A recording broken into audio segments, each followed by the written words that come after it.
G'day, good people. Welcome to the Grow Your Clinic podcast by Clinic Mastery. Here's what's coming up inside of this episode. We start every retreat with vulnerability because it creates trust. Creating a space for people to share creates connection. My kids are going to start cooking dinner. Oh, yes, great win. When we're at our best, what are we doing? It's not just in business. Yeah. It was like, for so many, when I'm at my best, I've got date nights scheduled in with my partner every week or every fortnight. That really summarises the essence of the retreat. Because you get done in 4 or 5 days, what might otherwise take 4 or 5 weeks, 4 or 5 months. The time compression and the velocity, it's supercharged. This episode will be right up your alley if you're wondering how we run a retreat to align your team to the vision of the future. You'll want to hear Hannah's take on how vulnerability unlocks team connection. Plus, stick around for when Jack shares a personal story about when a retreat led to a resignation. Before we dive in, today's episode is brought to you by allieclinics.com. If you're the kind of clinic owner who loves to feel organised and stay ahead of the chaos, you'll love Allie. Think of it as your digital clone. It's the single source of truth for all your clinic's policies, systems, and training. Test it for free at allieclinics.com. And in other news, applications are now open to work with us one-on-one at Clinic Mastery. If you want support to grow your clinic and bring your vision to life, just email hello@clinicmastery.com with the subject line podcast and we'll line up a time to chat. All right, let's get into the episode. All right, so we're in Palm Cove. Normally, we've run Noosa Retreat for the last 4 years. Yes. Testing out the heat in the Palm Cove. It was 26 degrees the other day, cold home. It was 9 degrees. I thought, doing it tough down south. Let's do a bit of a debrief. We started the week with a team retreat for the CM team. Yes. And then we flowed into a member retreat. Maybe just off the top, what's a highlight for you, JB? And we'll go to you, Hannah.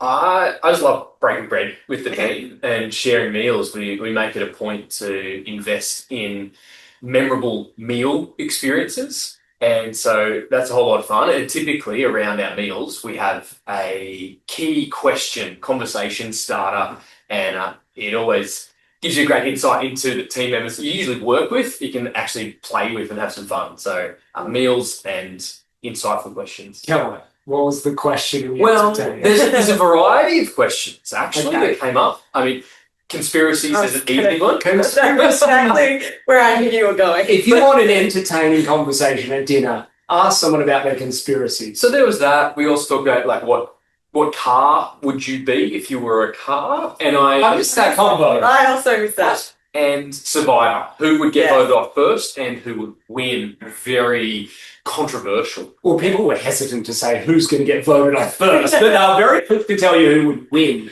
Yeah. I was the middle of the pack. I don't think I was getting voted out, but I wasn't winning. What about you, Hannah? Highlight for the week that was. Yeah, I think just coming together, like we as a whole team at CM only come together twice a year. And I think that moment when we first all arrive is just so special to see each other. It's like no time's passed. It's like a family reunion. It is absolutely like a family reunion. And just flowing on from that, the morning walks that we do, whether it's our members retreat or our team retreat, you just learn so much professionally, but also personally about one another. Did you get to every morning walk? Every morning walk? Ah, yes. So did I, Hannah. Well, Did you? I had a rest day somewhere in the middle. Every second day's a rest day. Make the diary. I think the connection actually between the sessions or the formal structures, I just love. We've used the Bono quote for the Bono from U2, where he mentions the music happens between the notes, like between the sessions. Just the ad hoc conversations that come out of it. The conversations that so often happen like this in someone's room after the day, you chew on the fat, and they often become really insightful and we go down rabbit holes. So, well, it's interesting, right? Because it is intentionally unstructured.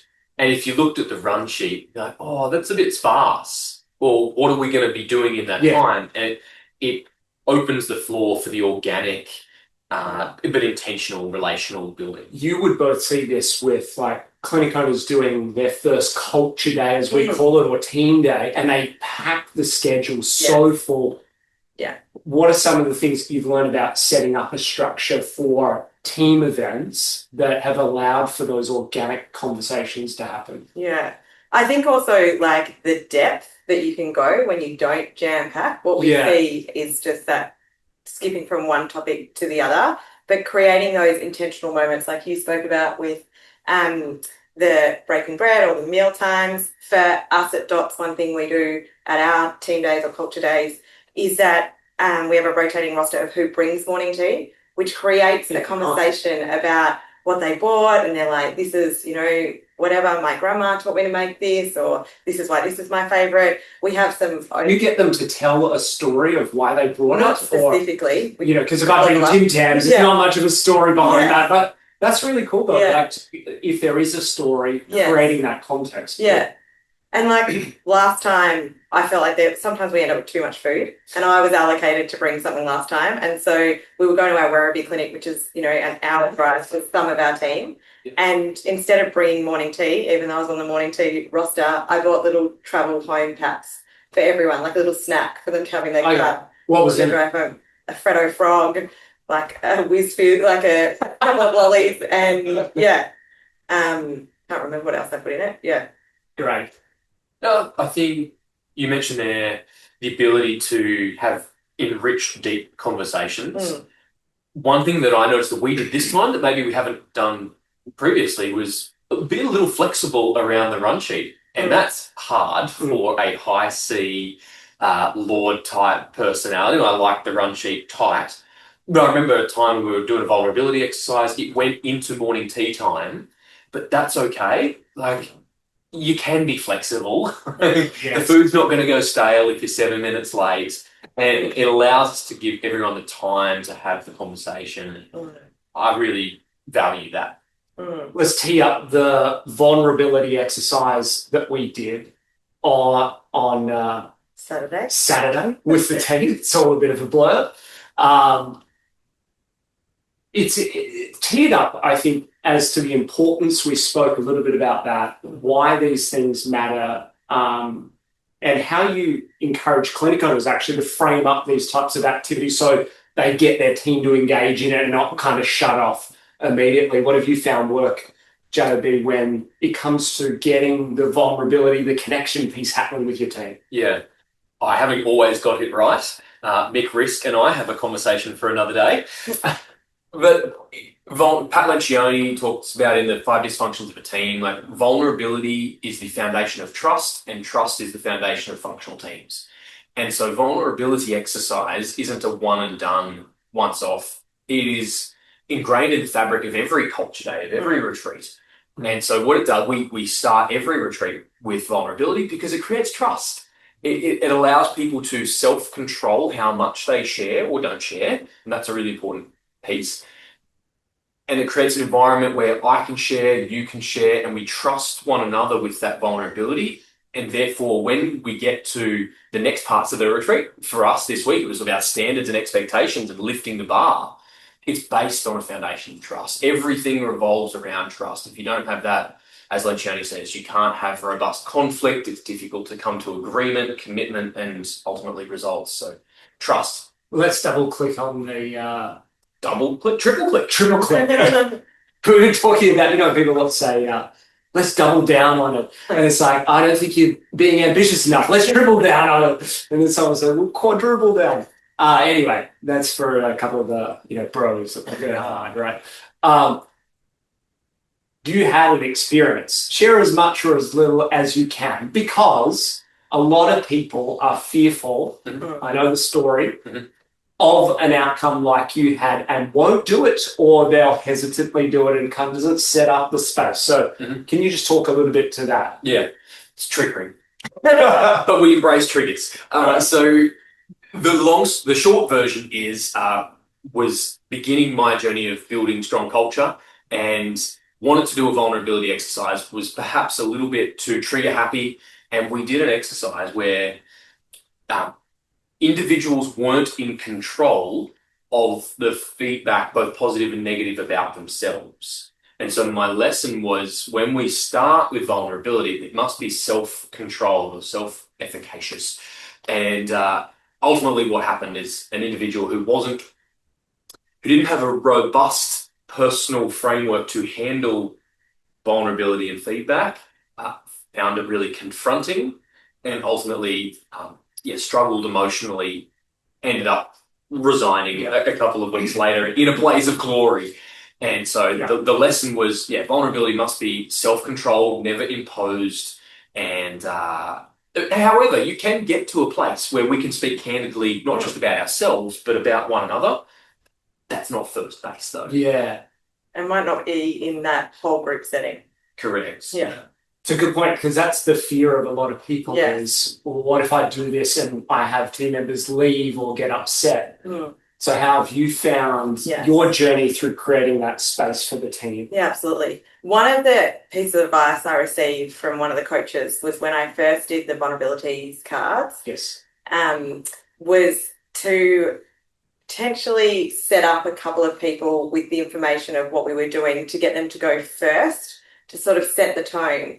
And so that wasn't necessarily widely known, that there was one or two that had sort of thought about some ideas. Given the heads up, but not by much, like just by the start of the day or the day before, picking the right people, you know who those people are on your team, and just allowing them to choose how deep they go, but at least sort of having set up what might be where we're headed. Well, the first person determines the depth of everyone else. Yeah. And so controlling that first depth really matters. Yeah, absolutely. Because it can feel quite surface level if you just run through when people are being safe. And so you purposefully choose the first person. And Simon Sinek would say that the leader goes first. Like, the leader determines the pace, and you model and exemplify the vulnerability that you're expecting from the rest of your team. I really like those distinctions of creating a space for people to share, creates connection. I feel like the conversations are so much richer off the back of that when we're going to get coffee or going for the walk. It's like, hey, that was really interesting to hear about what happened, personally for you. Tell me more, or what happened. And to your point, Hannah, like, we just kicked off as if no time had really elapsed and everyone's back, connecting as they would. Okay, so we then sort of wrapped up the team retreat. As you said, Jack, we went through some standards of ourselves, which is a great place to start.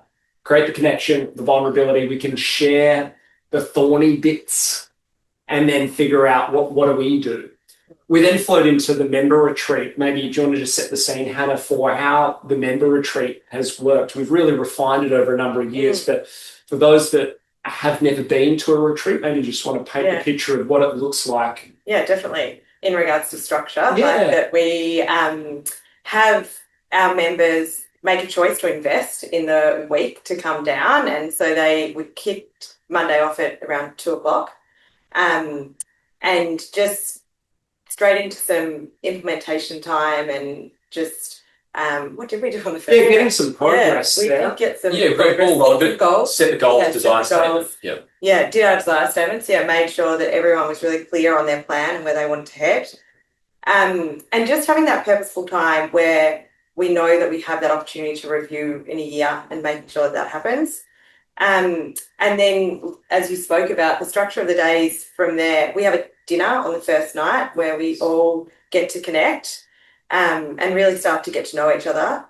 I do think it's really valuable having lanyards that we have, and that is something that is a small detail that can be missed. I've forgotten Jack's name multiple times. Yes.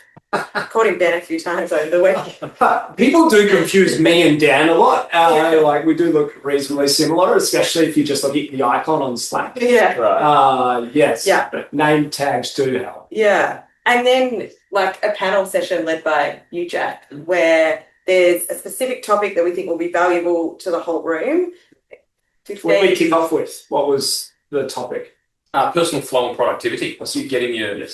we launched the Monday with desire statements, the Tuesday morning with personal flow, because you can work on all the business projects you like, But if you don't have a clear sense of where I'm going and what I'm working towards, and if you're not personally productive and in flow, the rest of the week is either going to feel hard or unproductive, or you're working on the wrong things. Yeah. So setting the scene, getting this space between your ears, crystal clear, focused, and leveling up. I love the retreat room because it is a room of elite clinic owners, not in a pretentious sense, but in the sense of purpose-led, focused, execution-driven, whole humans. Yeah. And that sets the scene for great business progress as a result. And one thing that we haven't touched on is that there's a lot of directors in the room, but there's also a couple of practice managers or team members who have come with their directors, which creates an amazing environment to learn from other areas. You've done that a number of times. Yes. Yeah. What have you found particularly useful? Because there are some sensitive things that you're discussing. Yes. Yeah, how have you found that to work so that you is most beneficial in the investment you're taking them out of the clinic for a period of time as well as yourself? Yeah, what have been the key criteria you've used, get my words out, you've used to sort of reason through making that investment? So just jumping back to the structure, being that then we have implementation time, lunch and implementation time, which is where it can feel like, what are you doing in that time? And the pre-work that we do, to your question just now, is around ensuring we've got a really clear project that we want to work on while we're there. And so that dictates who we want to bring and when we want to bring them. And what it means is you have this week of being full of a room of coaches where there's no time delays in asking questions, so you can smash out the project while continuing progressing. And the other thing I love that we did this time round was just at the very beginning on the Monday, posted like key ideas thread so that we weren't getting distracted by the other ideas, but we had somewhere to dump them. Great. Yeah, you could go back and like, that's a little shiny ball that I won't tackle now, but I'll put it in my thread for later. I think just the threads in general were super good for, at the start of the day, what's your outcome and intention? And then at the end of the day, what did you achieve? And just this sort of anchoring back to progress keeps you accountable, but also make sure you make the most of this time, this investment away from family, away from the team, away from the clinic. So yeah, really powerful. And I think that's something we've done more deliberately this year than any previous years is, yes, this is a retreat and it's time to recharge and enjoy tropical North Queensland in winter and, partake of the food and the relationships. But you're here to get stuff done. We're not here to muck around. We're here to execute, and we're not going to work 12 hours a day. We're going to have focused blocks of implementation time. You've got velocity of coaching on the spot because of the ratios. It's like, we're going to work hard and play hard, but you better believe there are a few who played very hard, especially last night. It was great to see them this morning still rocking up, a little dusty, but they had super fun.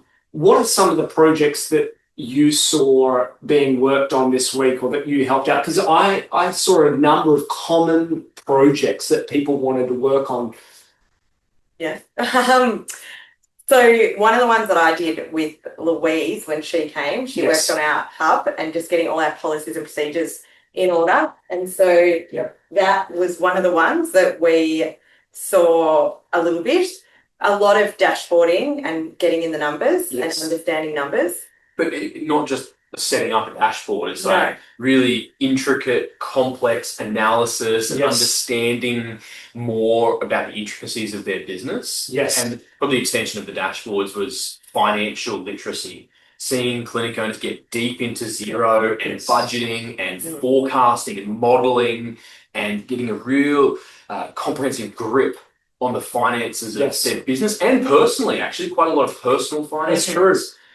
Because we are more than just business owners. Like we lead families and we want to leave legacies. So, well, we did a family session, and we did a personal productivity session and a personal finance session. Is there any other session? And a desire statement. Just kind of like your compelling vision for the future. And then the other session we did was around the exit strategy, maybe, of your business. Clinic valuations. pathways to buy. These are the conversations by the poolside. So there's an optional poolside insights. It's really learning from what the best do. And I think that really summarises the essence of the retreat this year particularly is like, what are the best doing and how do we anchor ourselves up to what the best are doing and collaborating and show me yours and let me pull out my spreadsheet or my personal family routines or what are the tips or tricks, the mindsets, what are the best doing? And as Shane was saying, like it's a poolside session that we had 6. We said, come to a maximum of 2. We don't want you getting distracted by the next ideas. But it's not a session where us as coaches are being recorded. We're just having like a really natural chat with these members who've invested the week and just being able to really flow through what their specific questions are while also having a little bit of structure around what we're talking about. I love it because sometimes retreats can tend towards the abstract or tend towards thinking or conceptualizing, and that's part of it. It's, blue skies and palm trees and cocktails, and that's important, but it can't just be that. It has to be progress, and we want to members, and today we experience members leaving the retreat with a done list, not a to-do list, but a done list that they're proud of, they've executed upon, and that have a high degree of confidence that their business hasn't just incrementally improved, but has taken a magnitudinal leap. It's not just incremental, it's a monumental stretch forward. Because you get done in 4 or 5 days, what might otherwise take 4 or 5 weeks, or 4 or 5 months. The time compression and the velocity, like you mentioned, it's supercharged. Well, when you're talking about a clinic owner creating a pathway for a team member to buy in, I mean, in a week, that's just huge. It's really exciting for them on a number of fronts. I love when we started the week, and you mentioned it before, about being around people who have high standards and who show up and want to actually do the work. That's what I love, and what's different about the retreat is that you've got people here who are really taking it serious, but they're also having time to play and acknowledge the progress that they've made. I've learned so much just from the conversations, even between us and like the team, even just like little mental, me, I love a mental model of like how to think about things so that you're sharper. How many times do we quote that parable or story of the sharpen the axe before you cut the tree? That became quite a through line for me in this retreat. And when you're around people who are thinking at different levels or in different ways than you in different departments, you learn very quickly what's going on. I'm interested in what's a key like lesson or insight. It might not be new for you, but something that's like come back to the forefront of your mind after this week and being around some amazing people. What are you leaving with as like a key insight? That my kids are going to start cooking dinner. Oh, yes, great win. I missed that talk. Jack mentioned it to me on a morning walk. That's what his kids do. But that flows into, I think, just like what my husband and business partner have flown in, have really structured our calendars a lot more over the last 2 years, and even leveling that up for this year again was probably one of my key insights about how specific the details are going to be in that calendar as well. Getting the emojis in there. Nice. Yeah. I think for me, it's been about sharpening my thinking and really chunking down projects. And so being very deliberate before I decide to do a block of work. Why am I doing this block of work? What's the expected outcome? How confident am I in that? So really the reasoning, the critical thinking skills of planning, preparing, so that when it comes time to go, like foot down, go, and there's a very clear definition of done. We've been using that phrase a lot around the pool. Of like, you need to define done so that you know when you are complete and you know what that outcome is expected to deliver. And that was a really common thread in what we were coaching members about this week, was around ensuring that your diary doesn't say work on business, that it has in there the specifics of what you're doing and a timeline. Like if you're booking a client in for 5 sessions, book yourself in if your project's going to take 5 weeks to do. Yeah. It's a great point. Or admin, people just say business admin, and the first thing they go to is their inbox with 15,000 unread emails, and you get lost. So, and that's the great thing about seeing, we had a laugh about, calendars and paper diaries versus online diaries. The lesson I take from it is people have different preferences and different things work for different people. So long as there are some, core principles that you're practicing, like have the details, get aligned with, your partner, business partner, life partner, whoever it is. Yes. And have one calendar. Yes, where it all goes. Yeah.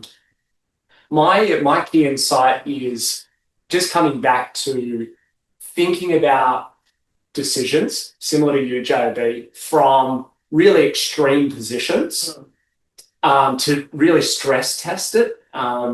Typically over time, we talked on the pod before, my default is like, there's only positive, there's only upside, and we're going for this. But to almost get a bit of a 360 around, even if you're asking really kind of silly questions that take you off in tangents, I find it just helps sharpen up to then anchor back to what decision do we need to make, and I've thought through some alternatives so that we can adjust if things go wrong. And on that, health professionals are really good at thinking like that. Yeah. If we are deliberate in our practice, because what we are describing is testing hypotheses. Yeah. We all know the scientific method, but sometimes we discard it when it comes to business thinking. Yeah. But no, we can be scientific. We can, and it's a skill. Yes. It's a skill to present a hypothesis, test it, and make sure our reasoning is thorough.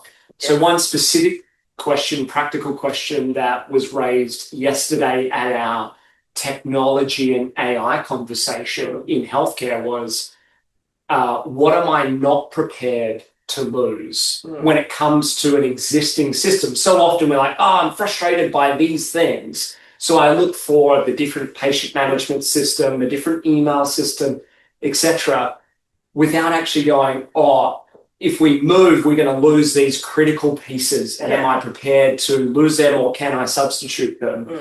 That just for me was a really practical example. We've got some decisions to make about our tech stack. And I thought, I'm going to use that one in particular quite practically. And also consolidating of all of those, like, is it possible to use your Google Calendar for your Asana stuff instead of having Asana as well? Like, yes, it was really, that's what we're definitely going to be thinking about. Being okay not to have all the bells and whistles of a system and go, it's not perfect, no system is, but it gets the core job done. And it's a less systems, like it's all in one place. And I think the retreat as a whole really allows us to what am I saying, Ben? Yes, you were looking there, so maybe the thoughts over there. You don't know what you don't know, and so it allows us to have that brain dump of all these areas of our business that we didn't even realise we needed to touch on until we heard someone else talking about it. Yes. And while staying focused on the project this week, it has given a number of projects to continue on with throughout the rest of the year. I love it. It's inspiring, that's for sure. And the immersion helps. I think everyone should have a moment in their year where they can immerse themselves in their business and stop kicking the can down the road with those meaningful things they need to do to actually drive growth. So, this is a key part, as you said on the opening day, Jack, of our collective calendars, this moment in the year to, really recenter, aligning GSD. Yes. And I just really want to highlight that I have 3 kids at home. Yeah. And so it is an investment. It is a logistical nightmare. My husband is part of the business and he comes to the retreat too. And so we have grandparents staying at our place. We've got our village taking our 3 kids to 3 different education places. So different schools, different kinders. And we have Beck who brings her baby and brought her sister. Yes. Like there's lots of ways to make it happen. Great point. And so we are absolutely here to support you to see how we can make it happen.